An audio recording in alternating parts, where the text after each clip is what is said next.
Hello there, welcome to this week's edition of Money Matters. Have you heard there's going to be a property price crash?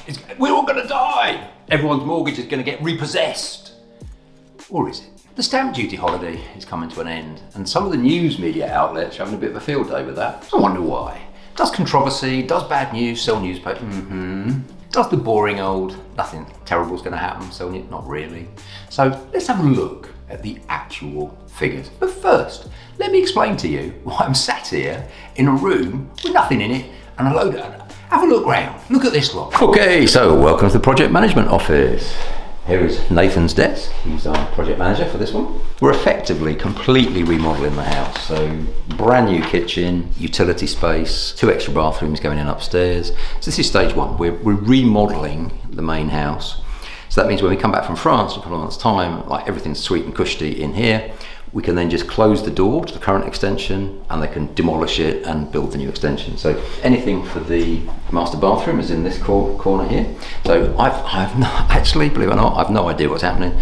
Annika's been working with the project managers, the interior designers, and this box, I'm told, has got a mirror in it for the new bathroom, and it's a Bluetooth mirror. Now you might think, what the hell's a Bluetooth mirror? Because they told me this morning there's a Bluetooth mirror. I'm like, what's a Bluetooth mirror? Apparently it connects to your phone through Bluetooth and then it plays music. The mirror is going to be singing to me when I come back. General, stating the obvious, this is actually carpet protection.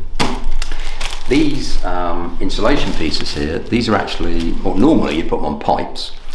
Nathan's actually got these to protect the spindles on the banister, because this house is over 100 years old. And over here, we've got the kitchen. I actually do know what this is. This is one of the only things I know what it is. So I think you pronounce it cooker. So this is one of them things where it's on, it's above one of your sinks, a couple of sinks going into the kitchen. And it's that thing that gives you don't need a kettle because it gives you instant boiling water. But you can also have mineral water coming out of it, or even sparkling water coming out of it. So you've got cold water, regular water, boiling water.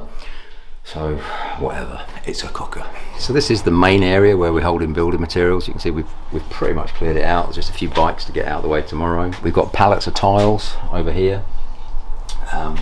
We've got this is one of our column radiators. So this is a custom designed column radiator. So it's going to be a gorgeous house. Well, it is a gorgeous house already, but it'll be even more gorgeous by the time we're finished. So anyway, that isn't what I want to talk to you about today. So let's get back to stamp duty. So come into my time machine with me and let's go all the way back to last Christmas. You ready? Off we go. Will house prices rise or fall next year? But how about this stamp duty holiday, Paul? What about this stamp duty holiday? In my view, it'll be a slower second quarter. So Q1, January, February, March, very strong because of the stamp duty holiday. What Rightmove is saying is it's going to slow down a bit, but it's still going to go up because we've got the cheapest ever mortgage rate. Now you might be thinking, well, about all these people are going to lose their jobs. Well, the fiercest job loss estimate that I've seen is 7.5%. Well, I invested through the early 1980s recession, the 1990s recession, the 2007-2008 recession. And in none of those previous 3 recessions was unemployment less than 10%. So I've seen what happens at 10 to 12% unemployment. And this time, we're only talking about 6 or 7% unemployment, which is tiny in the context of previous recessions. And sadly, for those involved, all of the job losses are in the service sector, typically young people, typically minimum wage. So the people that are going to lose their jobs are renters. They're not home buyers. They're not people that have got sufficient firepower to go and buy their homes. So we've got a very polarized recession in the sense that the young and lower paid are the ones that are likely to lose their jobs. The slightly older ones, so the sort of 30 plus that are established in their professional careers, they're not going to lose their jobs. And those are the people that buy houses. So I don't think it's going to make any difference. So you heard what I was saying last December. And all the pundits, all the clever people from clever school that have got clever degrees in clevernomics, we're all saying that Brexit, property prices are going to crash, coronavirus. And let's have a look what's actually happened. Year on year, property prices are growing at the fastest rate for decades.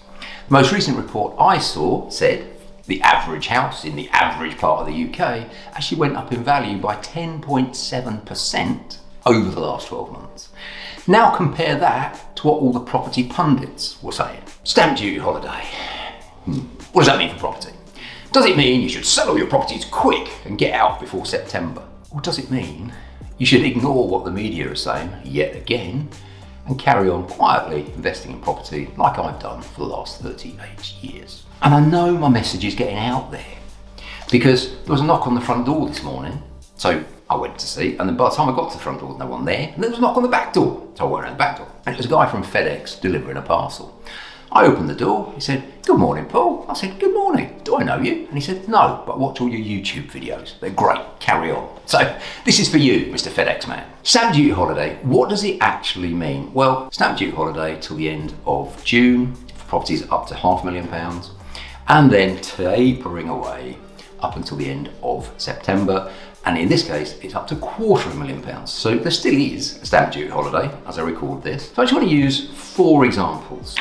We bought 4 properties in June. And was that because of the stamp duty holiday?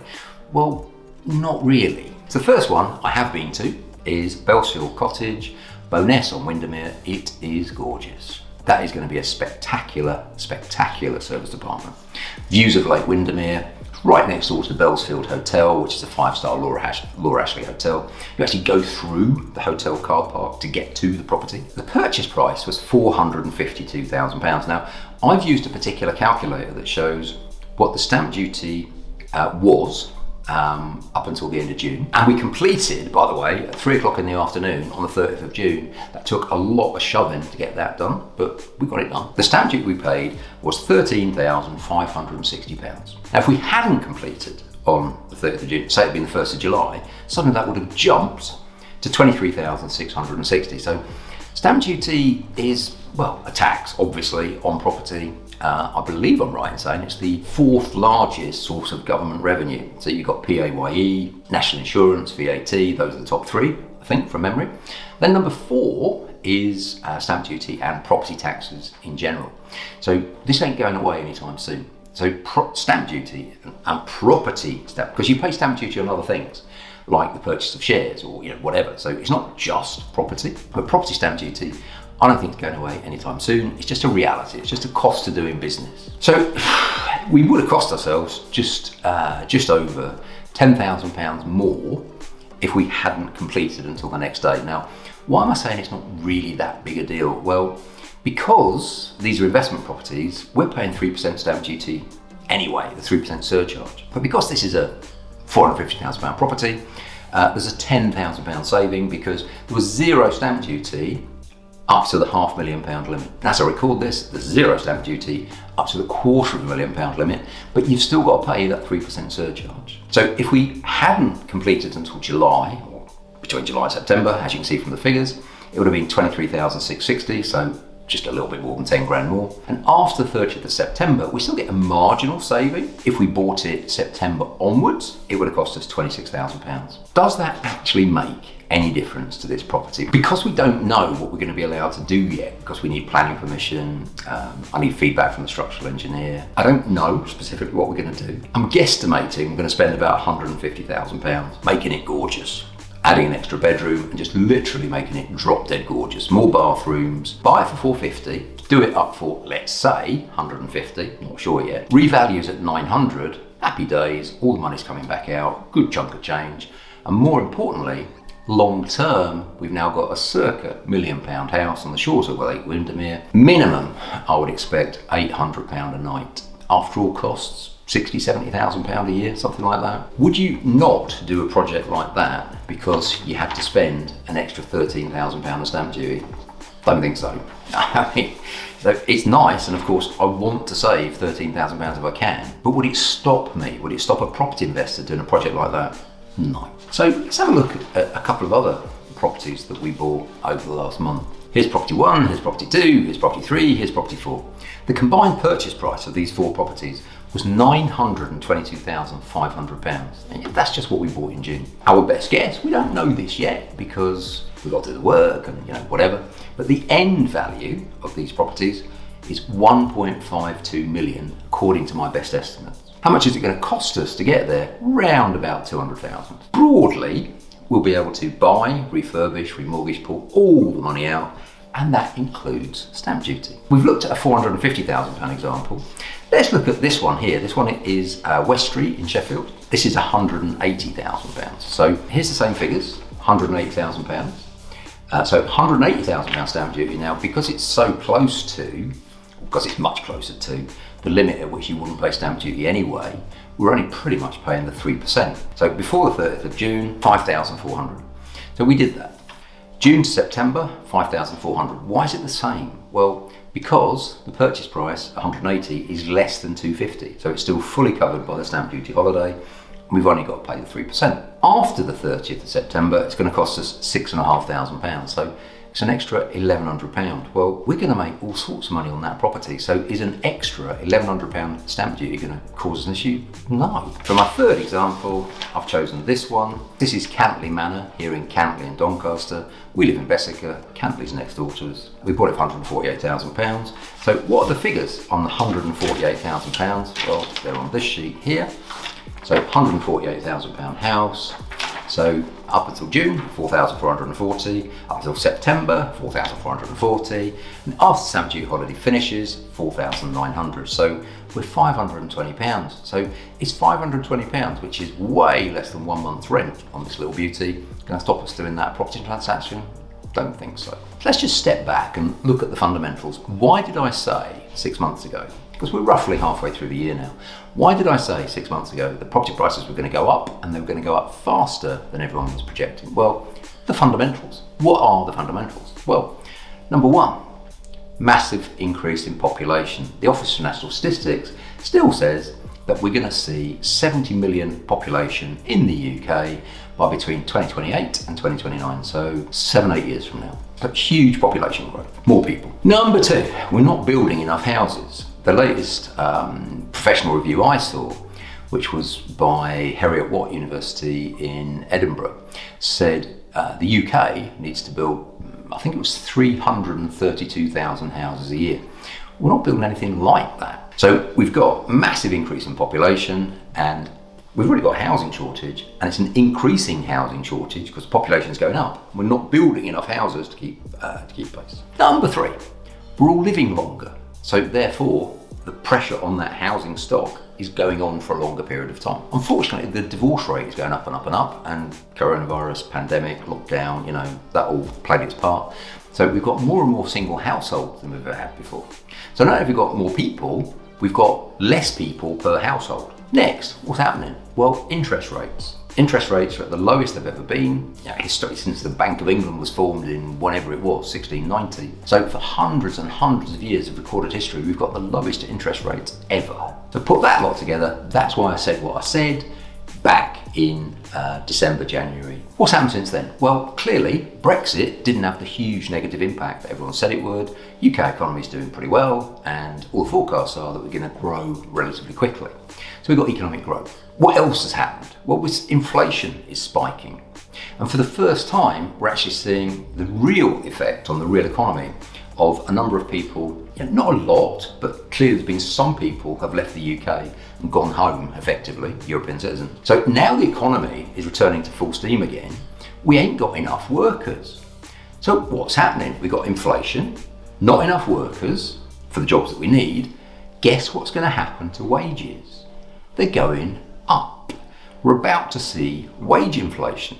So I don't think anything, clearly the government can't really put up the base rate. I mean, it could go from 0.1 to 0.25 or something. But what it can't do is go from 0.1 to 7%. It will bankrupt itself. The amount of government debt is just staggering. It literally can't afford to put interest rates up, otherwise it will bankrupt itself. So we've got a cap on interest rates, we've got a shortage of workers, we've got inflation, we're about to see wage cost inflation, which is great, because that's going to bring down the multiple of property prices versus average wages. So as a property investor, I'm looking at this and I'm thinking, happy days. So all those people out there that are saying, oh, after stamp duty holiday ends, property prices are going to crash. Good, I'm going to buy your houses off you then. So if you're a well-educated, well-supported property investor with the right network, Here's my advice.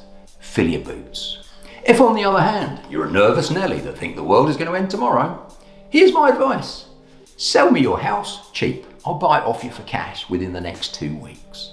So, I think this moment in time is like one of those little wormholes, one of those little black holes in space where you can put your property journey into hyperdrive. So every time I see doom, gloom, despondency in the papers, I think, how many more am I going to buy? Warren Buffett says you can't become part of the 1% by following the 99%, and he's right. He is absolutely correct. You can't. Vast majority of landlords are amateurs. I don't say that to be derogatory. I just say that because I want you to be a professional landlord. And if you too want to be a professional landlord, click the link below and come and join us at Well Through Property. And we'll spend 2 full days, 2 days, teaching you how to become a professional landlord as opposed to an amateur landlord. If that sounds good, click the link below. We look forward to working with you online. So, stamp duty, doom, gloom, disaster, the world's going to end. No, it's not. You've been wonderful. I've been Paul. See you next time.